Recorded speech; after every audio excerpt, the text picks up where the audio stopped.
వీక్షకులకు స్వాగతం. నమస్కారం. వైఎస్ వివేక కేసు సిబిఐ కోర్టులో పునర్విచారణ జరిగే అవకాశం ఉందా? తీర్పు ఏ రకంగా వచ్చే అవకాశం ఉందో తెలుసుకునే ప్రయత్నం చేద్దాం.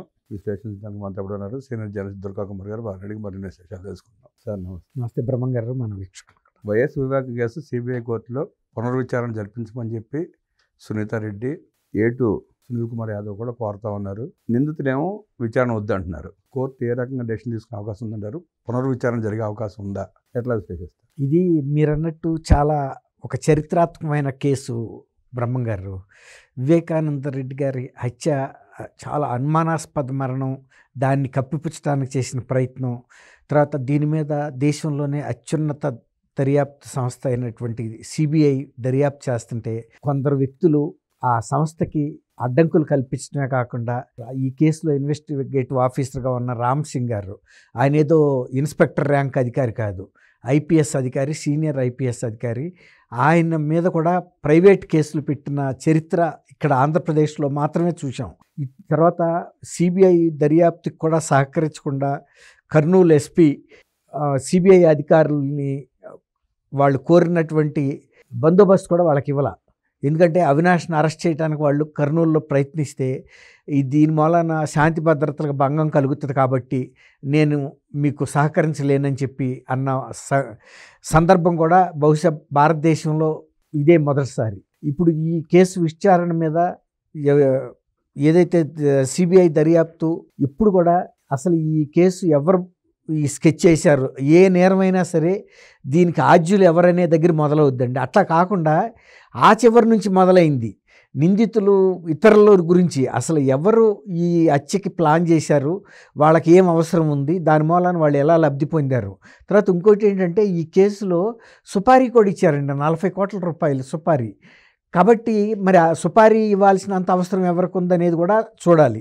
తర్వాత ఈ కేసు ముందు ఎవరికి తెలిసింది అసలు ఈ హత్య అనేది, హత్యని తప్పుదావ పట్టించడానికి గల కారణాలు ఏంటి, వాళ్ళకుండా ప్రయోజనాలు ఏంటి, తర్వాత ఎవరైనా ఎంత నిరక్షరాస్యుల ఇళ్లల్లో కానీ వాళ్ళ సమక్షంలో కానీ నేరం జరిగితే సాక్ష్యాధారాలని అట్లా ఉంచి పోలీసులను పిలిపిస్తారు.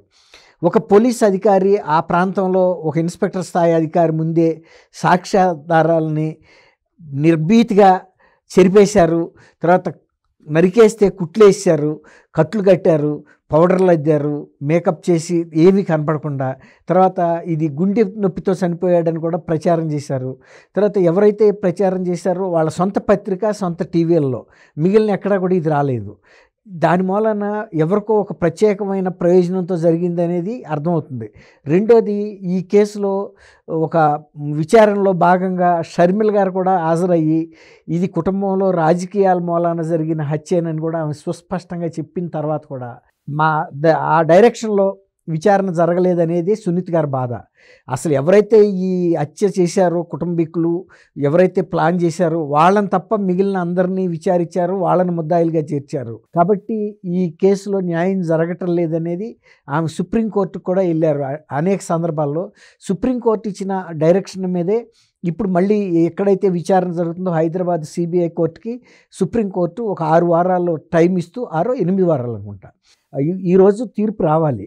ఈరోజు తీర్పు రావటానికి కూడా ఎక్కువ ఆస్కారం ఏముందంటే సిబిఐ కూడా పునర్విచారణ చేయటానికి సుముఖత వ్యక్తం చేస్తుంది. అది సుప్రీంకోర్టు ముందు కూడా అదే మాట చెప్పింది. అడిగారు సుప్రీంకోర్టు జడ్జెస్ కూడా, అడిగితే మాకు గనక మీరు ఆదేశిస్తే చేయటానికి అభ్యంతరం లేదని చెప్పారు. సహజంగా దర్యాప్తు సంస్థలు ఇప్పుడు కూడా బ్రహ్మం గారు ఏం చెప్తాయి అంటే, మేము ఆల్రెడీ దర్యాప్తు స్పష్టంగా చేశాము, పూర్తిగా చేశాము, కాబట్టి మళ్ళీ ఇందులో విచారణ చేయాల్సిన అవసరం లేదు అని అంటాయి సహజంగా. కానీ భిన్నంగా చెప్పారు ఇక్కడ. రెండోది ఏంటంటే, ఎవరైనా నేరస్తులు కూడా మళ్ళీ ఇది విచారణ చేయాలి అన్నప్పుడు వద్దు అని పిటిషన్లు పెడతారు. కానీ రెండో ముద్దాయిగా ఉన్న సునీల్ యాదవ్ కూడా నేను సహకరిస్తాను, దీని మీద పునర్విచారణ చేయాల్సిన అవసరం ఉంది అని చెబుతున్నాడు. తర్వాత ఎవరైతే అప్రూవర్గా మాట్లాడాడో దస్తగిరి కూడా అతను కూడా సుముఖంగానే ఉన్నాడు కానీ వ్యతిరేకంగా లేడు. ఎందుకంటే ఇందులో ఇప్పటికీ బయటపడని పెద్ద రహస్యాలు బయటపడలేదు. అసలు అవి బయటకు వస్తే తప్ప అసలు నేరగాళ్ళు ఎవరనేది బయటకు రారు. ఎవరెప్పుడైనా కుట్రదారే మొదటి నిందితుడు అవుతాడండి. కుట్రను అమలు చేసిన వ్యక్తులు కారు వాళ్ళు. 2, 3, 4, 5 ఏదన్నా కావచ్చు, కానీ కాన్స్పిరేటర్ ఒకవేళ కాన్స్పిరేటరు ఇక్కడ కుట్ర చేసి బహుశా లండన్ వెళ్ళాడు అనుకుందాం, ఎల్బీ సృష్టించడానికి, అంటే నేను ఇక్కడ లేను అని చెప్పడానికి. అయినప్పటికీ అతను గనక కుట్ర చేసినట్టు ఆధారాలు గనక దొరికితే అతను మాత్రమే మొదటి ముద్దాయి అవుతాడు.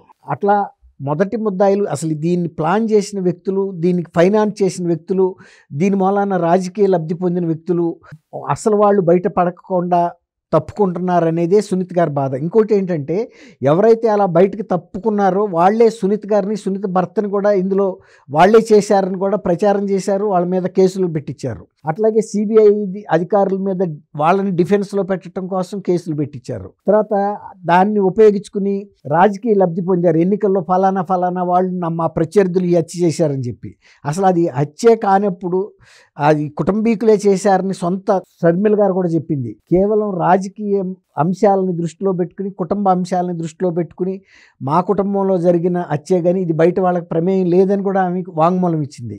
అప్పుడు కూడా ఆ డైరెక్షన్లో విచారణ జరగకుండా విచారణ ముగిసిందంటే అసలు వ్యక్తులు తప్పుకున్నారనేది అక్కడే అర్థమవుతుంది. బయట వాళ్ళకి వివేకానంద రెడ్డి గారిని హత్య చేయాల్సిన అవసరం లేదు, ఆయన వివాదాస్పదుడు కాదు. తర్వాత ఆయన చాలా పెద్ద వయసుకు వచ్చేసాడు, అసలు రాజకీయాల నుంచి దాదాపు వైదొలిగాడు. ఆయన కోరుకుంటున్నదల్లా ఒక్కటే ఏంటంటే తమ కుటుంబానికి చెందిన షర్మిల కానీ, లేదంటే తను కానీ, లేకపోతే విజయమ్మ గారు మాత్రమే కడప లోక్సభ అభ్యర్థులుగా పోటీ చేయాలి. ఎక్స్టెండెడ్ ఫ్యామిలీకి చెందిన అవినాష్ రెడ్డి కానీ, లేకపోతే ఎవరు కానీ, ఇప్పుడు అవినాష్ రెడ్డి కానీ భారతీరెడ్డి కూడా రాజశేఖర రెడ్డి కుటుంబానికి ఎక్స్టెండెడ్ ఫ్యామిలీ మెంబర్సే కానీ అంతర్గత మెంబర్స్ కాదు. అంటే రాజారెడ్డి గారు వారసత్వంగా వచ్చిన వాళ్ళు కాదు, రాజారెడ్డి కజిన్ సంతానం వాళ్ళకి వెళ్ళకూడదు, వాళ్ళకి అంతర్గతంగా అప్పటికే చాలా విభేదాలు ఉన్నాయి. అదే షర్మిల గారు కూడా చెప్పింది, మా కుటుంబంలో అంతర్గతంగా ఇలాంటి అంశాలు ఇమిడి ఉన్నాయి, కాబట్టి మా బాబాయ్ నన్ను పోటీ చేయమని కూడా అడిగారు, కానీ నేను కదా పోటీ చేయడానికి నాకు సీట్ ఇవ్వాలి, కాబట్టి నాకు సీట్ ఇవ్వలేదు, వాళ్ళకి ఇచ్చారు, కాబట్టి ఇక్కడ రాజకీయ అంశాలు ఉన్నాయి అని ఆమె చెప్పినప్పుడు కూడా సిబిఐ వాళ్ళు దాని మీద ఎందుకు ఫోకస్ పెట్టలేదు అన్నది మనకు అర్థం కాని అంశం. కాబట్టి ఎవరైతే ఎక్కడి నుంచి అయితే అది ఆరంభమైందో, ఒక మొక్క మొలవాలంటే ముందు విత్తనం ఉండాలండి.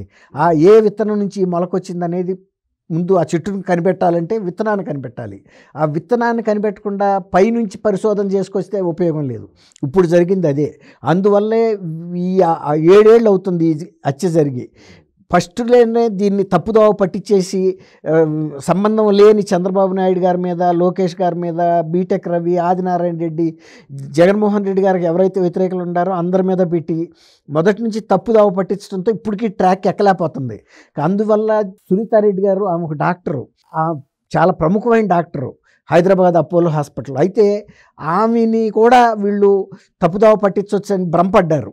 అంటే ఒక డాక్టర్కి హార్ట్ అటాక్కి చనిపోయిన కారణము, నరికి చంపిన కారణం తెలుసుకోలేనంత అమాయకులు ఎవరుంటారండి. దానికి తోడు ఆమెకి జరిగినవి అన్నీ కూడా అనుమానాస్పదంగా రావడంతో వెంటనే ఆమె పోస్ట్ మార్టం కూడా అడిగింది, పోస్ట్ మార్టానికి కూడా పంపారు. అప్పుడే విజిబుల్గా అన్నీ బయటకు వచ్చేసినాయి. తర్వాత కొన్ని వీళ్ళు రక్తపు మరకలు తుడుస్తూ ఉన్నాయి అనేక నేర ప్రదేశంలో ఆ ఫోటోలు కూడా బయటకు వచ్చినాయి. అది చాలా కొద్ది మంది ఉన్నప్పుడు చేశారు. గంగిరెడ్డి గారు, భారతి గారు తండ్రి హాస్పిటల్ నుంచి తీసుకొచ్చి అభిలాష్ రెడ్డి ఎవరు మొన్న చనిపోయాడు వీళ్ళ ఫ్యామిలీలో, ఆయన కూడా సూపర్ స్పెషలిస్ట్ డాక్టర్ అయి ఉండి ఆయన కూడా వచ్చాడు ఈ కట్లు కుట్లు అంశంలో. వాళ్ళ కాంపౌండర్లు వచ్చారు. కాబట్టి ఇవాళ సునీత గారి మీద పట్టుదలతోనే ఈ కేసు ఇక్కడ దాకా వచ్చిందండి. లేకపోతే ఇంకొకళ్ళు ఎవరిదన్నా అయితే ఈ పాటికి తప్పుదోవ పట్టించినందుకు వాళ్ళకుండా రాజకీయ పలుకుబడి, ఆర్థిక బలంతో కేసు తప్పుదోవ పట్టేదే. కానీ సునీత గారు కూడా అంతకన్నా మొండి పట్టుబట్టి ఝాన్సీ లక్ష్మీబాయి లాగా పోరాడి ఈ కేసును మళ్ళీ సుప్రీంకోర్టులో తీసుకొచ్చి ఇవాళ సిబిఐ కోర్టు దాకా మళ్ళీ ఆదేశాల కోసం తీసుకొచ్చారు.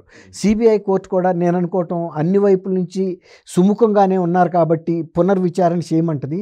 అందులో ఇంకోటి ఏంటంటే క్రిమినాలజీలో ఉన్న ఫస్ట్ సిద్ధాంతం, అసలు ఏదైనా నేరం, హత్యే కాదు ఏ నేరమైనా కానీ ఎవరు చేశారు, ఎందుకు చేశారు, ఏ లబ్ధిని ఆశించి చేశారు అనేది ప్రాథమిక సూత్రం. ఆ ప్రాథమిక సూత్రం ఈ విచారణ మొత్తంలో కూడా మిస్ అయింది. కాబట్టి సిబిఐ కనుక కోర్టు సిబిఐని ఆదేశిస్తే సిబిఐ కూడా చేయటానికి మేము సిద్ధంగా ఉన్నామని లిఖితపూర్వకంగా కోర్టుకు తెలియజేసింది.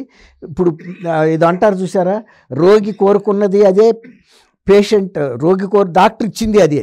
ఇప్పుడు ఒక పేషెంట్ వెళ్ళాడండి జ్వరం వచ్చి, రొట్టె తినమని పాలు చెప్పాడు డాక్టర్, రోగి కూడా అదే కోరుకున్నాడు. అట్లాగే ఇక్కడ బాధితురాలుగా ఉన్న సునీత కోరుతుంది అదే.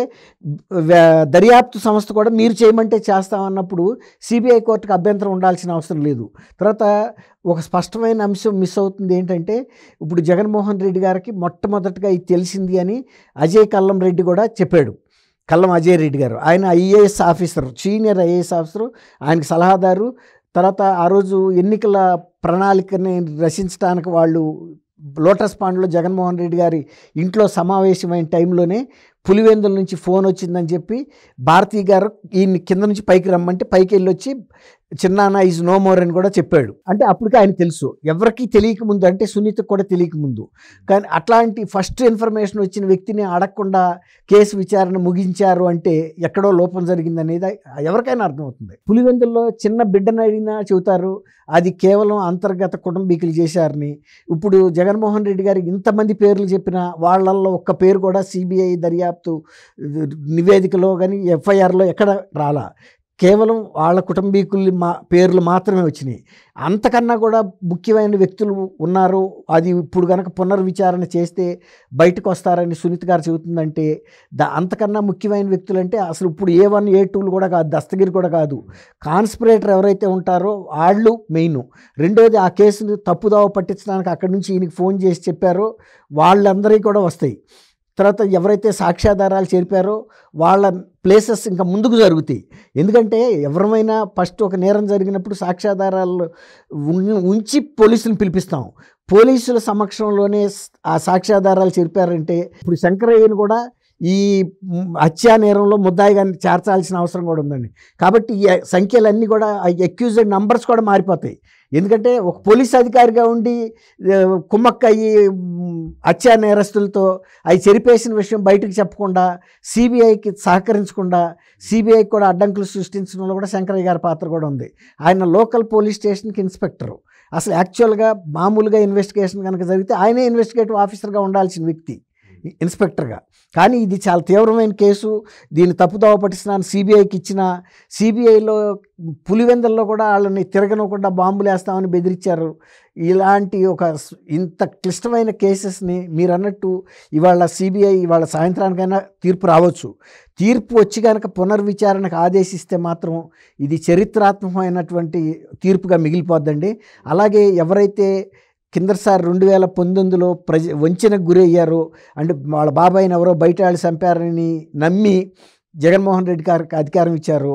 ఈ కేసులో జగన్మోహన్ రెడ్డి గారి పాత్ర ఉందని తెలిస్తే 2 తెలుగు రాష్ట్రాల ప్రజలు కూడా చాలా షాక్కు గురవుతారు. అంటే అంత పాత్ర అయితే ఉందని స్పష్టంగా అర్థమవుతున్నాయి.